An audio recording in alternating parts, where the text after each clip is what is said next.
Welcome to episode 2 of The Casuals. I'm Gavin, this is Drew, and this is our first episode of 2025. 2025. How do you feel about that? I'm excited for a new year, a lot of whole bunch of opportunities, and I'm just thankful that we're able to make the podcast. So hope everybody had a Merry Christmas and a Happy New Year's. So Yeah, so we got a lot to talk about today, especially with the college football playoffs and kind of what's gone on and what's left to go. So we'll dive into the quarterfinals that happened this past week, and then we're going to give some predictions on kind of what we think is going to happen in the semifinals and from there on out. And then we'll jump a little bit into the NBA and kind of we'll talk a little bit about the Christmas games and how those went. And then we might dive a little bit into the NFL Maybe here a at the little end. So let's get right into it with the first game we're going to talk about, which was the final game of last week, the matchup between the Georgia Bulldogs and the Notre Dame Fighting Irish, Yep. where unfortunately the Bulldogs fell 23-10 to Notre Dame in New Orleans in the Sugar Bowl. How do you feel about it, Drew? I mean, I was sad watching the game. I mean, there were so many times where Georgia had these chances to kind of jump back in the game, and I think Notre Dame, of their 23 points, they scored 17 of them within like a 58-second span.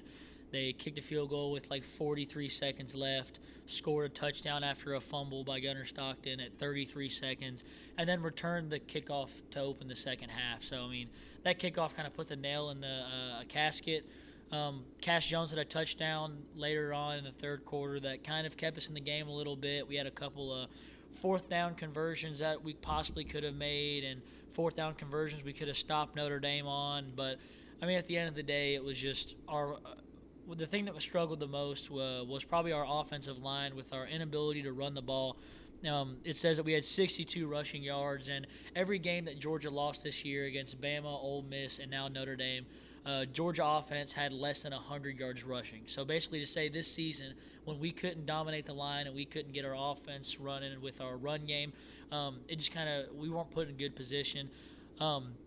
Georgia also had 2 turnovers on fumbles. We were 2 for 12 on third downs, 0 for 3 on fourth downs, meaning on third and fourth downs, the critical downs of the game, we only went 2 for 15. So, I mean, it's going to be hard winning games like that. But even with all these stats, I mean, we were still kind of in the game for a certain little while. Gunnar Stockton played a great game with it being his first ever career start. He put up numbers 20 for 32, 234 yards, 1 touchdowns, no interceptions. He was sacked 4 times, and that caused him to lose 37 yards. So they were definitely able to overpower our offensive line that game, which is something where we had injuries on it all year. It's been kind of switching people in and out. So it was just kind of sad to see the way all these seniors and probably juniors who are going to go to the NFL, it was just kind of sad seeing this is the way that they went out, because we've used to either winning a national championship or blowing somebody out and us being super happy. So just ending the year on this low note, I mean, it's just kind of a sad way to end. Yeah, so you mentioned there a little bit at the beginning, kind of the deciding factor of this game was late in the first half. Kind of a lot of criticism has been pointed towards Kirby and his coaching staff.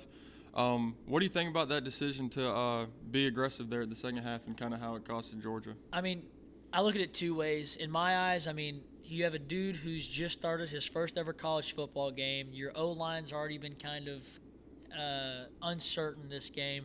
I'm not a coach, but I would probably just try to run the ball, do a couple quick passes. It looked like he may have been going downfield, or maybe everybody close was covered. But this is the 3rd game in a row where the Georgia Bulldogs have done something like this close to the end of a half, and we fumbled the ball. In the Tech game, right before the end of the 4th quarter, Carson Beck dropped back, tried to throw a Hail Mary, got hit from behind, but blew his arm off. In the Texas game, going into halftime, same exact thing happened with Carson Beck, ended up tearing his UCL, and he's out for the season.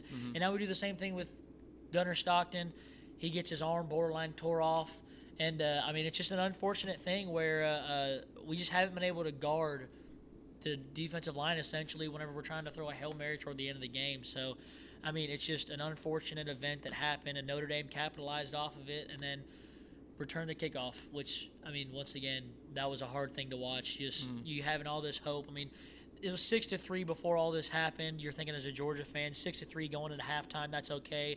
Well, then they scored a touchdown, 13-3 at halftime. I mean, it's comebackable, but once you go up 20-3, our offense, I mean, our run game has not been able to move the ball. Our defense has been doing pretty good, but it hasn't been dominant per se. So it was just kind of like a deflating moment once I saw us go 20-3, and yeah. Yeah, and then after the game, there was definitely a lot of noise about just kind of the Georgia's team overall, kind of like, whether it's coaching changes or what the roster is going to look like, and then the big question of, is the the dynasty of UGA over? So what do you kind of think about all the noise that's been heard after the game? I mean, I don't think the dynasty's over per se, but I think we're not going to see 2021, 2022 Georgia next season. I think we may see like Stetson Bennett his first year when he was reloading, continue to learn. I hope Gunnar Stockton's the quarterback next year. I think he has really great potential. And I think we're going to be a great team next year, but every team that we played this season, we're going to have to play again. So we're going to play Bama, we're going to play Tennessee, we're going to play Ole Miss, we're going to play Texas. I mean, shoot, we're going to have to play Tech again in Atlanta. So, I mean, it's just we're going to have to play really great teams once again. They're going to be at home games, and I get that, but we're losing great guys on the defense this year. We're losing great guys on the offense this year. So I just hope that Kirby Smart and Georgia can capitalize in the transfer portal, maybe bring a couple guys in to help, maybe some more O-line to help the people that we're losing. Or, I mean, I hope to see a improvement in the O-line that's currently there, which could certainly happen under Kirby Smart. But I don't think the dynasty's over per se. But I think you may see regression from 21-22 Georgia Bulldogs. But I think we'll be back. I mean, this isn't the end of Georgia. Kirby Smart, I mean, he's a never-say-die dog. So, I mean, I think I don't think the dynasty's over. Yeah, just a sloppy performance from Georgia and just a better performance from Notre Dame.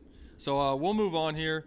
I think we'll jump over to the Texas versus Arizona State matchup in Atlanta in the Peach Bowl, where Texas slid by with a 39-31 win in double overtime. Yeah.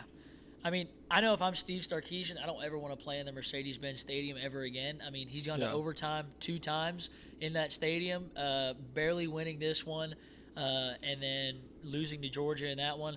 So, but the crazy thing is with this game, Texas won 39-31 in double overtime. In first overtime, Arizona State had a 31-24 lead. It's 4th and 13. Texas needs a first down here.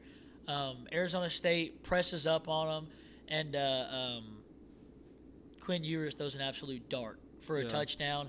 And then the very next play, he throws another dart to his tight end, Gunnar Helm, for a 25-yard touchdown. He would eventually throw the 2-point conversion to his wide receiver, Golden. And Arizona State really couldn't do anything from there. I mean, Texas kind of just took over that game in that instance. But the crazy thing to me that game was, with all that offensive performance by Texas, an offensive player didn't win the offensive player of the game from Texas. Cam Scatterbu, the running back from Arizona State, still won the game with a crazy stat line. He had 30 carries, 143 yards, 2 rushing touchdowns, 8 receptions for 99 yards, and then a pass for 42-yard touchdown. Yeah. I mean, that's just absolutely insane. So it was heartbreaking. I'm not an Arizona State fan. So do you think the player of the game was deserved or not? Yeah, 100%. Just looking at that stat line, regardless of what team he's on, I mean, that's an amazing game by whatever team it's from. Yeah. So, Cam Scatterbu was this game. He was the story of the game. You know, you could tell that he is the best player on Arizona State, and Texas knew that early. The first half of this matchup, they had his number. He wasn't getting much. Arizona State wasn't getting much of anything. You know, what was it? They went to the second half with a down 16. A 16-point lead for Texas or something like that. But then you could just see Cam Scatterbu turned it on. He stayed grounded. He never gave up. He never lost hope. And then he absolutely turned it on. Early in the fourth, you know, he was the team. He was the story. And then completed the 16-point comeback. And then unfortunately for Arizona State, you know, Quinn Ewers just remembered who he was, and he was that guy again. So it was a great performance from Cam Scatterbu. He's definitely he's definitely had an unforgettable performance, and I know a lot of people are excited to see what he's going to do in the NFL and Yeah, later on in his career. I can't wait to see him play on Sunday. So I know college and the NFL is a different level, but I mean, a man who's just this explosive, able to just run through people. I mean, I'm excited to see whatever team he goes to. I just hope whatever team he goes to has a good O-line. Yeah, like you said, college and NFL, it's a big jump, but I know a lot of teams who want a guy with that grit, with that drive. He's gonna be on a lot of people's boards after this game. Exactly. So, great game for Cam Scatterboom. And then Texas will go on to play. Who will they play? Penn State, is it? I believe so. I think it is Penn State. In the Orange Bowl, maybe. Maybe we'll look over it later. We'll put it up on the screen too, so you'll see it. All right. But, so the next game we're going to is. Yeah, we'll go on to the Rose Bowl between Ohio State and Oregon, where I think this was probably the most surprising matchup of the week.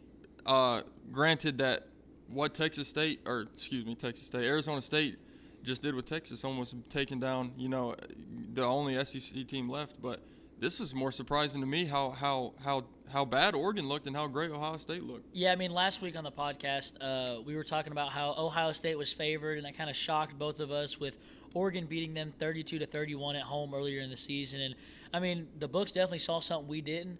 I mean, I was honestly surprised whenever I think they had a 31 or 38 to nothing lead. So, I mean, the final score was 41-21. Ohio State was favored by 2.5 points. They definitely covered. And just read off a couple of the stat lines here from Ohio State. Will Howard, the quarterback, 17 for 26, 319 yards for 3 touchdowns. Travion Henderson, 8 carries, 94 yards, 2 touchdowns. And then the true freshman Jeremiah Smith with 7 receptions, 187 yards, and 2 touchdowns. So, I mean, there was just no stopping this Ohio State offense. And I don't think any other defense in the remaining 4 will stop this offense. So if Ohio State goes out and plays like this every single game, I mean, I think Ohio State may go all the way. And it just kind of seemed like Oregon was unprepared for – like they've played this team once before. I don't know if all the players were there that game, but, I mean, it just seemed like they were unprepared for Jeremiah Smith. Like he just seemed to be open for almost every single route that he ran, essentially. Yeah. Yeah, you can clearly tell that Ohio State is absolutely the hottest team left in the college football playoffs right now, and that comes off they're just coming off that late regular season success onto their round 1 success, and this kind of brings up the point, and it's a good time to bring up this point, that we're seeing every single team with a bye was taken down this week. So it kind of brings up this point of all this momentum. Is it an advantage to get a bye? Because right now it doesn't look like it. What do you think, Drew? Yeah, so I don't know if this is something to do with whether you have a bye and you have more time, or maybe it's teams just being undeserving in those bye spots. We talked last week where we don't necessarily agree that the conference champions should automatically get a first-round bye, and I feel like this definitely shows it, which Georgia won their SEC championship game, but, I mean, they had a hurt quarterback. I mean, their punter was hurt, which doesn't seem big, but, I mean, there's definitely some times where we could have used a great punter there. And you also had Arizona State, who matched physically with Texas in that game, which shocked everyone. You had SMU, Clemson, who got the 12 seed and automatic bid, and they really didn't do anything against Texas. So I feel like the championship winners really don't deserve a bye after watching this week, but you also see something to where maybe the teams get an advantage from the home field. They ride off of that and then go into these games with a whole lot more momentum than a team who sat there for a month and just practiced. So it's almost like you really don't want to bye, like you said, and you want to get the home field advantage because the only remaining seeds are seeds 5 through 8 who were the home field team and didn't get a bye. So either the teams that deserve the bye were in 5 through 8, or the teams who were in 5 through 8 capitalized off of their home field advantage.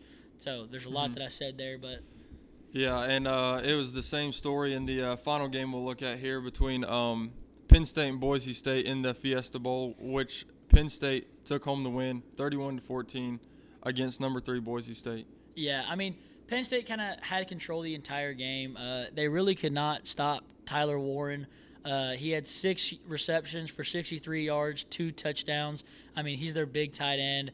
And Ashton Jeanty was kind of the main thing once Penn State really took over the game. Just watching Ashton Jeanty, see if he was going to get to the record, see if he was going to just exceed the amount of yards that he needed. And I believe he fell 28 yards short of the season rushing record. He had 30 rushes, 104 yards, and 2 fumbles with 3 receptions and 22 yards. So, I mean, that's just a rare game in Ashton Genty to where he had a lot of rushes, didn't have a whole lot of yards, and had 2 fumbles along with it. I mean, it just was something that you really didn't see from the Ashton Genty we've seen all season. Yeah, and I think this game really highlights the point you made about, some of these teams they really didn't deserve the seeding they had, and we saw that in Boise State. They had a great year, but, who they play, yes, they won their conference, but is that enough to be a top 4 seed in the NCAA? I don't think it is, and I think there's going to be changes. There's changes that needs to be made, at least with the seeding, either with the seeding or how they have the bye set up. Just something needs to change because some of these teams just didn't look deserving enough. I mean, it's harsh, but it's simple as that. Yeah, I mean, We'll just see what happens. I don't know. Like we said last week, I think changes are coming, but we'll see. Yeah, I most definitely think changes are coming, and I hope they are just for the sake of college football and just getting the right teams in the right positions. And I just hope that there's change that will better college football and the viewership for the fans. Mm-hmm. All right, now let's look forward to the end of next week where the semifinals of the CFP will take place, starting off with Ohio State versus Texas in the Cotton Bowl and kind of a pseudo home game for Texas. So what do you think about this game? I mean, once again, like I said, with Ohio State, I feel like if their offense gets rolling against this Texas defense, I don't think there's going to be anything that can hold them back. You just have to make sure you guard Jeremiah Smith, watch out for the run game, and you also have a tank of a quarterback in Will Howard. But we also have seen Texas play really great games, and we've seen them kind of play down compared to their opponent. So I feel like Texas, if they show out with their great defense, with it being an almost home game with them, with it being in Arlington, Texas, fans don't have to travel as far as the fans from Columbus, Ohio. But I think the only real advantage Texas has in this game is home field advantage. Just watching the Ohio State Oregon game compared to the Texas-Arizona State game, I feel like if each team plays like they did in the quarterfinals as they do in the semifinals, I think Ohio State covers with their 6 points. So I'm really excited to see the game. Texas is definitely a team that can compete with Ohio State. It's just a matter of if Texas shows up and plays up to Ohio State. So I'm really excited for that game, but I really don't know how competitive it will be. Yeah, this it's definitely a tale of like two teams with completely different feelings in the locker room right now. You got Ohio State, like you said, coming off 2 huge wins in this playoffs already. You have Jeremiah Smith on an absolute heater. Everything's going for Ohio State right now, and then you have Texas that just barely slid by, and Arizona State in overtime. It's 2 completely different kind of feelings in the locker rooms right now, and I can just see Ohio State just taking this one and running with it, and it might get ugly in my opinion. It just depends on how Texas looks at their last game. If they look at it in kind of a defeated manner to where you were almost out, or you could also look at it as 4th and 13, first overtime, you score a touchdown and you're given new life. Like this Texas team's essentially playing with house money at this point because they were borderline out of it, and now they're given new life, they're given a new chance, and it's just it depends on if they're going to capitalize off of this new life that they've been given. So it's definitely going to be a good game. Definitely going to be the game I'm looking forward to the most this next weekend. Yeah. So then we'll move on to the Orange Bowl matchup between Notre Dame and Penn State, and I don't know how I feel about this one. This game's kind of confusing to me because Penn State, I mean, they played Boise State, they played SMU. They really didn't have a competitive game against either one of them. They kind of just took control of the game. So Notre Dame beating Indiana, beating Georgia. Notre Dame honestly shocked me last week. I said some things about them where I thought they were a little bit overrated, didn't know how good they were. But after watching them play against Georgia, they're just a physical team, and they just wanted it. Like, they're a team who's willing to fight and put it all on the line out there. Yeah. But so is Penn State. I mean, you saw how Penn State played Oregon in the Big Ten championship game. You saw how they've competed against their last 2 opponents. So I'm really excited for this game, but I really don't know who's going to win this game. Like the Notre Dame is favored by 1.5 points, and I wouldn't be shocked if it came down to a field goal or maybe the last 2 minutes. So I haven't seen anything from these 2 teams that shows pure dominance like I have like I've seen with Ohio State. Yeah. But I feel like it's definitely going to be a hard-nosed game to where you may see like it come down to a field goal at the last second. Yeah. So and Yeah, just two blue collar teams. You know, not much talent, but a lot of grit. Just clashing heads here in the Orange Bowl. and there's not really a home field advantage with this game, with it being in Miami, Florida. I mean, one's from Indiana, one's from Pennsylvania. So I mean, there's not really a home field advantage. Both these teams are used to the cold, and they're playing in Miami, Florida. So it's all going to come down to who puts the best product on the field at the end of the day, regardless of what they've done in the past and how they've been playing. It just depends on who shows up and who wants it more. So I'm excited for this game too. Yeah. Me looking at the slate of teams left, in my opinion, I don't see anybody competing with Ohio State. But I just want to kind of ask you, who do you see in the championship game, and who do you see taking home the trophy? Definitely think Ohio State's going to beat Texas. I don't know if they'll cover it. Just depends on how Texas shows up. But I think Ohio State beats Texas. And then with the Notre Dame Penn State game, I'm going to say that I don't know. I mean, Notre Dame, they really weren't able to run the ball that well against Georgia, and that's one thing that Penn State's great at, is stopping the run. But at the same time, they didn't need to stop the run. I feel like if Notre Dame's defense shows up and plays against Penn State the same way they did against Georgia, I think Notre Dame may have a chance of winning this game. But I'm going to take Penn State just because of how physical their defense is and just how easily I've seen them compete against the other opponents. So I think it's going to come down to a Big Ten matchup between Ohio State and Penn State, and I think Ohio State's going to win just with their sheer dominance of their offense with Jeremiah Smith, Travion Henderson, and Will Howard. Yep. Yeah, we definitely got a few good matchups left for the 2024 season, and I'm excited to see it. Yeah, it's definitely sad that college football is coming to an end here. Definitely sad that I don't get to watch my Bulldogs anymore, but hey, I guess it's just time to get into recruiting season and look forward to next year and how the team's going to shape out. So, Yep. All right, before we leave college football, we have one more thing that we want to talk about. While we were watching the Texas-Arizona State game, towards the end of the game with a minute left, there was a hit on an Arizona State receiver on third down that we thought was targeting. The announcers thought were targeting, but it wasn't called targeting. So we're confused on what targeting is or isn't. So we have a new segment called Targeting or Not. So we're also going to watch the Texas-Arizona State call, and then I have 4 other videos I'm going to show Gavin, and I'm going to ask him if he thinks it's targeting and if it was called targeting. So he's going to give me 2 different results. And so the first one we're going to watch is the Texas-Arizona State one, which we will put right here. All right, so it's a minute 15 left, 3rd and 15. I've already seen it, but let's see it The again. quarterback drops back to pass. It's tipped at the line of scrimmage, catches Boom. it, and Targeting. then boom. So targeting, right? Yeah. All right, so you think it's targeting. And the official rule for this, since he's a defenseless receiver, is no player shall target or make forcible contact to the head or neck area of a defenseless opponent with a helmet, forearm, hand, fist, elbow, or shoulder. So how much more defenseless can you get than catching a tipped ball and then not turning around and making a play yet? He has not. Yeah. He never got to turn around and move upfield. How is that not defenseless? He never looks up the field yet. He's turning.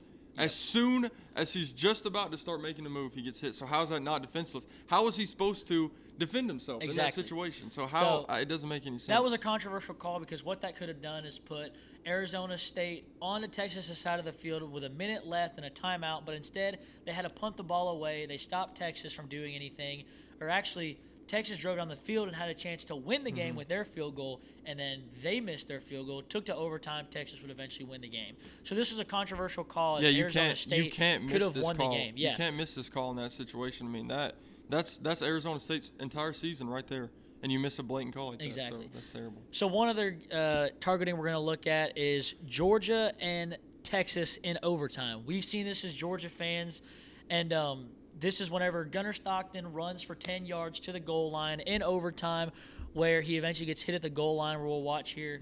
So Gunnar Stockton snaps the ball. He looks around, runs up the middle, and as he's running, gets over the first down marker and just hits so hard his helmet falls off. Targeting or not? Let me see. This one's a little bit more of a thin line than the last one, but I mean, it's still crowned a helmet, right?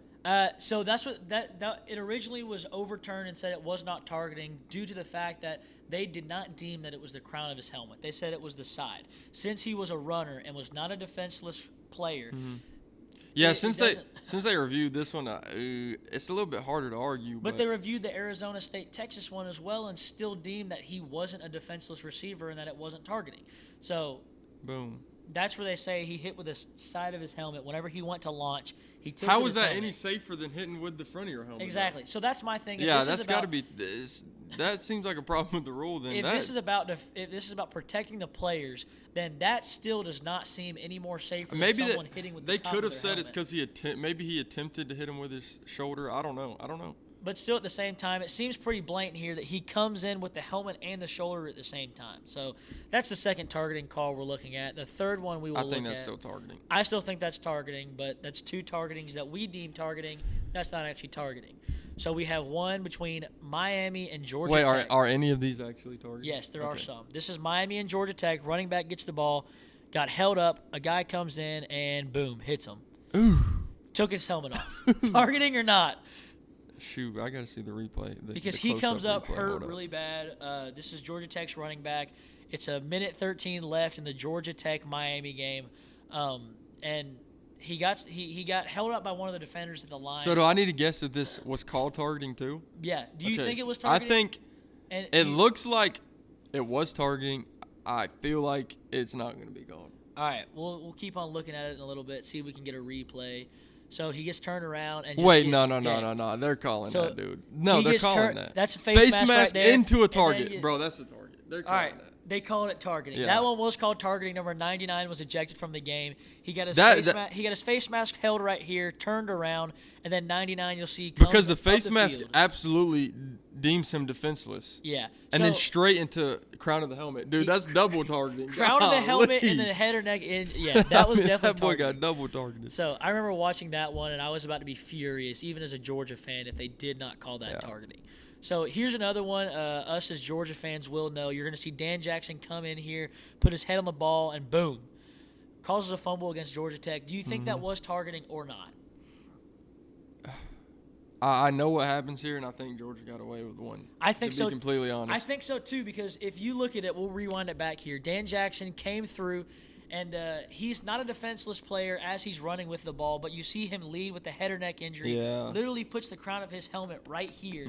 But it also clips a part of his But is this helmet still first. considered head or neck area right here in your chest? Because, I mean, that's where the – Well, it depends on where did it really where did it initiate really- contact? it But did initiate it hit contact. his helmet? I don't believe so, but we can look at it once again. Because you see him come here.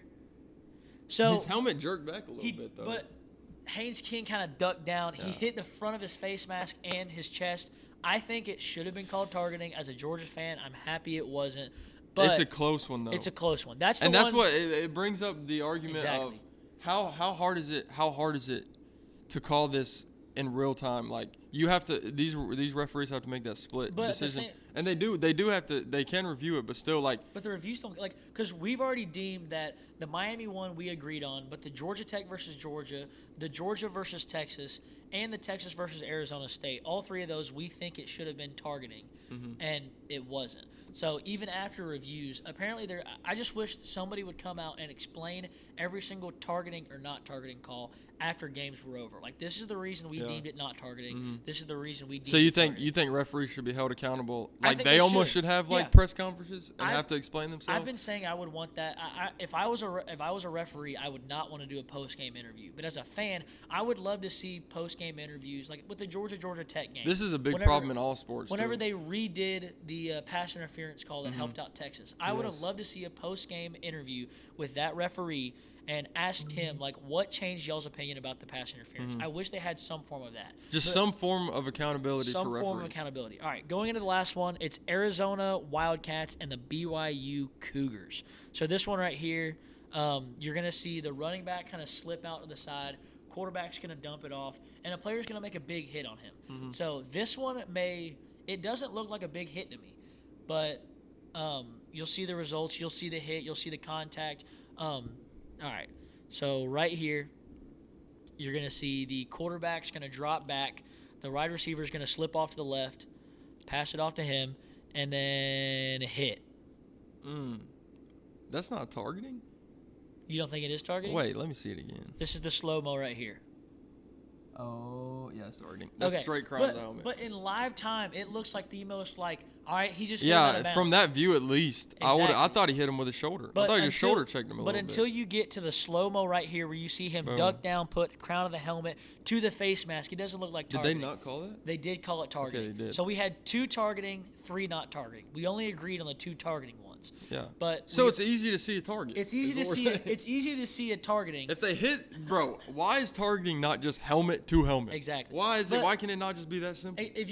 I feel like helmet to helmet, don't kick him out of the game.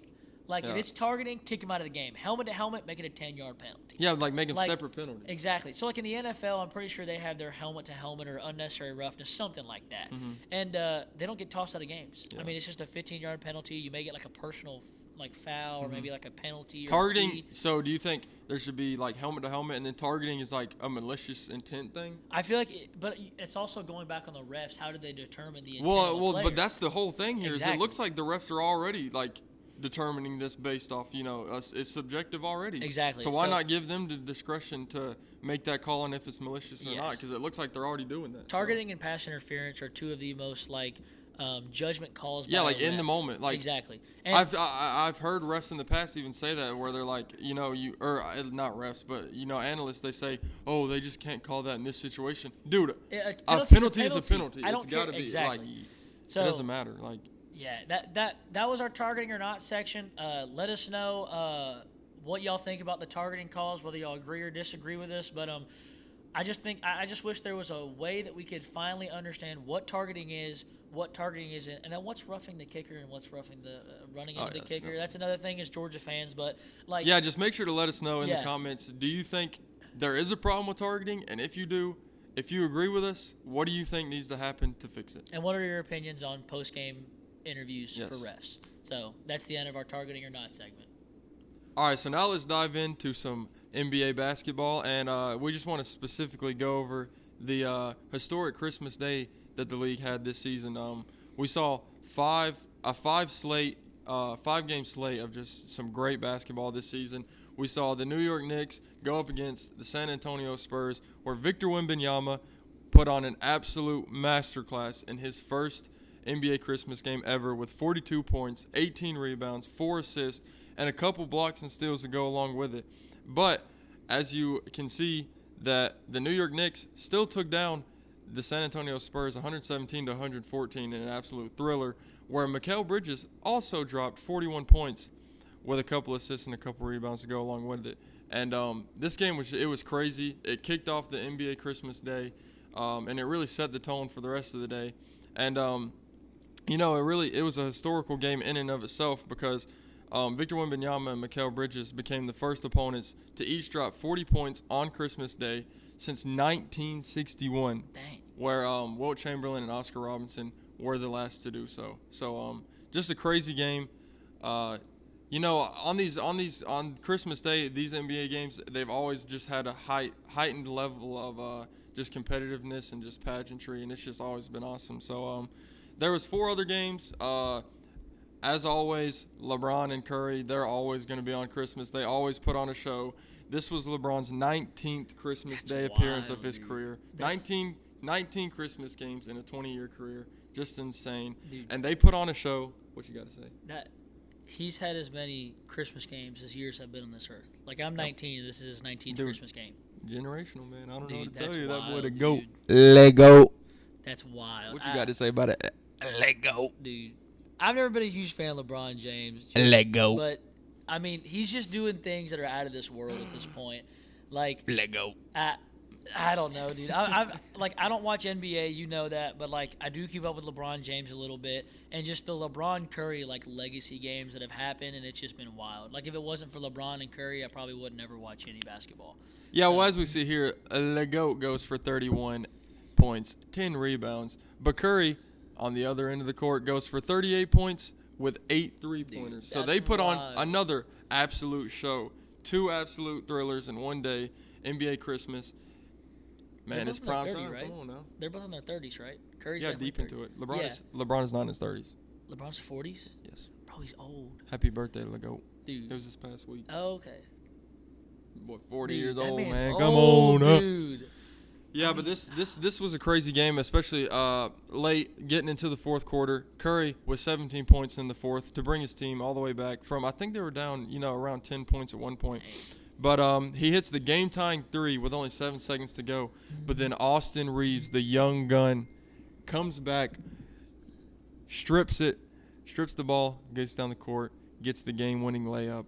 Absolutely beautiful game. LA Lakers take down the Golden State Warriors 115 to 113. There's 3 other games of the day. They were also amazing. But the highlight of the whole day that had everybody talking was after the Lakers and Warriors finished off. LeBron James had something to say. I love the NFL, but Christmas is our day. Stats don't say so. Stats do say so. Stats don't say so. All right, what you got to say about it? All right, over 5 games, the NBA averaged like 5.5 million per game, which is like 26.5 million viewers over 5 games. But the NFL only had 2 games, just 2 games compared to y'all's 5, and we averaged more in 1 game than y'all's 5. Y'all also had Beyonce, brother. Beyonce halftime show was at least 50 million. Beyonce had like 30-something million, but the average annual minute watcher of these games were anywhere between 22 to 24.1 million viewers, which is still around what y'all had in 5 games. So the cumulative viewership of the average, the average viewership for both games combined was around 48-something million compared to y'all's 26.5 million. So imagine if we had 5 games. Imagine if we were able to slate 5 games on Christmas, all right, compared to y'all's 5. I mean, we're quadrupling or 5 times in y'all. No. Yes, 100%. It's also, you can't go strictly off of views. I'm talking about the content of the games themselves. I'm talking about the games themselves. It's a better competition. It's a better watch. It's better uniforms. It's better shoes. It's better everything. Better presentation overall. Christmas Day is for basketball. No. You cannot argue that. You can't argue it. I mean, Look at all it's historical performances getting put on. You see the best players going against the best players. You see legends going against legends. We see 2 top 10 players of all time with an absolute beautiful game against each other. You don't get that anywhere else. You simply don't. I don't know. The 2 games that the NFL had was the Chiefs and the Steelers. And, I mean, the Chiefs finally decided to play football, and the Steelers really couldn't do anything. Travis Kelce broke Tony Gonzalez's record of having the most franchise receiving touchdowns for the Chiefs. And Lamar Jackson kind of just went off against the Texans. All the Texans did was get a safety. But how were the games? Were they competitive? They were supposed to be. But they weren't. Supposed to be? Dude, bro, it don't matter. Dude, think about it. The Texans and Ravens, that was a matchup of the game before the AFC Championship game that made them play the Chiefs. So that was supposed to be a big game. But I'm pretty sure Tank Dell was hurt. Stephon Diggs is hurt. So that's 2 of their top 3 receivers hurt. So you're also playing the Ravens, and then their defense and offense has kind of gone crazy this year. They took a big step up. Texans have kind of regressed a little bit. Dude, but this is the thing about the NBA is it don't matter who's playing who on Christmas Day or how either of their seasons are going. It's going to be primetime television. But I feel like with the NBA you have more opportunities for that. But with with the NFL, there's dominant teams. With the NBA, anybody can honestly beat anybody. The Pistons can really beat but this anybody. is why. But that's the exact reason why Christmas is for the basketball. It is for NBA. That is the reason why. Because these things can happen. Closest average margin of victory in NBA history on Christmas Day. 5-point margin of victory throughout all 5 games. You got absolute beautiful basketball all throughout the day, all day, every game. Absolute beautiful watches. Yeah, I'm pretty sure the average margin was 24 points. Yeah, in the you 2 don't games. get that in any other league on Christmas Day. You can't watch anything else that is this entertaining on Christmas Day as the NBA. It's simple as that. You just can't. You don't get it. You don't get performances like this from teams that some aren't even having that great of a season. Lots are underperforming. The Lakers, you could say, are underperforming. The Nuggets are underperforming. The Spurs are underperforming with Wembanyama. Wembanyama is underperforming. I'm saying the Spurs should. Yeah. People expected the Spurs to be better, but you just don't get this heightened level of competition anywhere else on Christmas Day but in the National Basketball Association. It's simple as that. Give us time. Bro, there ain't no time, brother. What do you mean? NFL's older than the NBA. But we've only been doing Christmas for how long? Then y'all had all these years to start, and y'all. Bro, didn't. how many? Because dude, basketball is on Christmas. Christmas that was the only thing is y'all for have. basketball. That's the only thing y'all have over the NFL. That's fine. All right. Bro, All the right. NBA playoffs are better than the NFL playoffs. No, dude. Yes, they are. What? No, they're not. Yes, they are. Dude, no, they're not. Yes, they are. They're not. You get 7 games every round. Dude, that's beautiful basketball. I find that annoying. No, Why do y'all need incredible. 7 games for because the first every round? game, I think the MLB has a great every combination of however the series is going is entertaining. There's a team down 2-0. Oh my goodness, they can come back. I'm watching this. Team's down 1-0. This is a pivotal game to see how the rest of the series go. No. A team's down 3-2. Can they come back? 3-3. Game 7. You don't get that nowhere else. In the World Series, you do. That's fine. And look, In the a lot of people NLCS, argue, you do. bro. NFL playoffs are trash. Yeah, I'm not gonna talk about the NFL on that one. I'm talking about MLB right now. 'Cause Exactly, NFL playoffs and guess suck. why it's awesome? Because it's 7-game series. No, 7-game dude, series. No. There's only two I 7-game understand. series. Like, but why in the world the first flipping round? Would you of y'all's would you playoffs- rather the World Series be 1 game or 5 games? No. Would you rather it be a 5-game series? So look, what I'm talking about with You the want MLB, that thing to be 7 games. Exactly. With the MLB, give me 7 games. With the NLCS, give me 7 games. But with Exactly. the NLDS and the wild card, there is no need for 7 games. Which is Okay, why but why do you want? want the World Series to be 7 games? Because the longer the series, the better. Oh. Until you have literally like a lower team and a higher team playing. Just play a 3-game series. The higher team's most likely going to win. No, they're not. Not in They the are. NBA. There's so many upsets in the first round. There's so many. Just play 3 games. No. Just play 3 games. 7 games is The only time I incredible. watch the NBA playoff is just the final game, the Would championship. would series. would you watch something if you saw it was game 7? Yeah, 100%. Oh, exactly. Yeah, but once I saw it was the first round and it didn't matter what the hell it means because we're going to get beat the very next round, probably in 4 games No. by the Celtics. But it's awesome to win when you're not supposed to. Dude, but regardless, if they're playing the Celtics next series, I'm not going to watch because I'm just going to watch a team who's going to lose in 4 games the next series. NBA Christmas is for NBA. Okay. End of story. All Do you right. agree or no? I don't to agree. disagree. We can agree to disagree, but give us 5 years in the NFL. Christmas we'll 100% is for be better. basketball. Nah. You don't have Beyonce singing at halftime. Bro, We do. because we got unicycle riders throwing plates up in there and catching them. Oh, man. what's her name? Red Panda? Is that her name? Yes. Yes, dude. You don't have Red Panda. I don't care.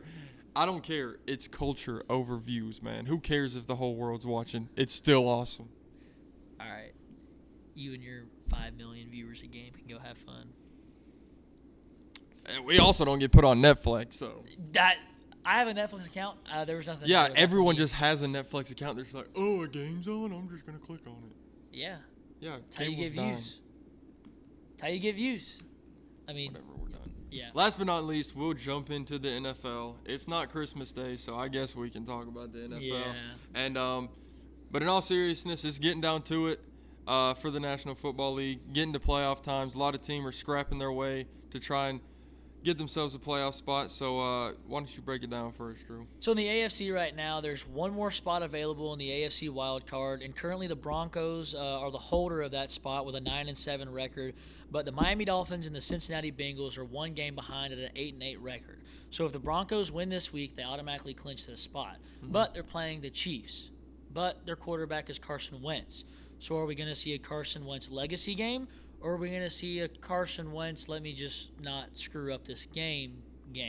So if the Broncos win that game, they clinch. If they lose and the Dolphins or Bengals win, one of those teams may squeak up in there. So Broncos win, guaranteed. If they lose, the Bengals and the Dolphins do have a chance to try to squeak in there. But in the NFC, it's really cut and dry. Buccaneers are the leader of the NFC South right now. They have the 4th seed in the NFC playoff spots. The Buccaneers are currently 1 game ahead of the Falcons, who are 8-8. Buccaneers are 9-7. The only way the Falcons can currently get in the playoffs is if they win against the Panthers and if the Buccaneers lose against the Saints. So Buccaneers beat the Saints, they get the 4th seed in the playoffs. What a disappointing season for the Falcons, by the way. All we had to do was beat the Commanders last week and beat not all we had to do. Commanders are a great team, but we had to beat the Commanders. We had to beat the Panthers. We controlled our own destiny, but once again, we are going to barely lose the playoffs. We're not going to get a good draft pick. We're literally going to be a 9-8 team who just misses the playoffs. So that sums up the Falcons season essentially, but we need to win. Saints need to somehow pull off the greatest upset of all time and beat the Buccaneers, and then we'll make it in the playoffs. Ain't going to happen. Hey, don't look at their record. Just because the Saints are 5-11 don't mean that they can't sneak away with a win here. It ain't going to happen. It ain't going to happen. All right, that's the NFL, though. There's not much going on. Broncos just have to beat a Carson Wentz-led Chiefs. Falcons just need to have a good prayer life this week with the Saints beating the Buccaneers. Josh Allen MVP? The stats would say otherwise, but yeah. I mean, Josh Allen's kind of getting beat in every single stat against Lamar Jackson, but Lamar Jackson has way more Pro Bowlers than Josh Allen. I think Josh Allen should win the MVP and will win the MVP. I'm calling for a co-MVP. Co-MVP would be nice. Happened in 2003. And happened in 1997. And it can happen again. And it can Give it to them. And it can happen to both of them. So if anybody's deserving of co-MVPs, it's Josh Allen and Lamar Jackson. I think both fan bases will raise a bunch of crap about it, but it'd be funny to see for me. I ain't got no dog in the fight. So yeah, me neither. But I think both of them are really great talents. Lamar Jackson currently leads Josh Allen in almost every single statistic other than rushing touchdowns. And wins, And wins. Yeah, Josh Allen has... the important thing. Josh Allen does have more wins, and I believe he has beat the Ravens, if I'm not mistaken. So I think Josh Allen has less talent on his team and is doing more than what Lamar Jackson has with the talent on his team. Mm-hmm. That's the reason why I think Josh Allen should win, not because of stats, but how he's performing with a less skilled team than Lamar Jackson. So now Lamar Jackson does have to play in one of the hardest conferences in the AFC North, but, I mean... Conference is a conference. I mean, you can't really choose it. So, it is what it is. So. Well, boys, I think that's all we got for today. Thank you again for tuning in. Make sure to follow us on all our social medias to keep up with our journey, like we've been saying, and we're just gonna keep grinding this thing out. Continue to get better every day, and we're gonna see where this thing goes. Yeah, just stay with us. We're continuing to learn more and more each day. So, thank y'all for watching. Till next time, boys. Got him.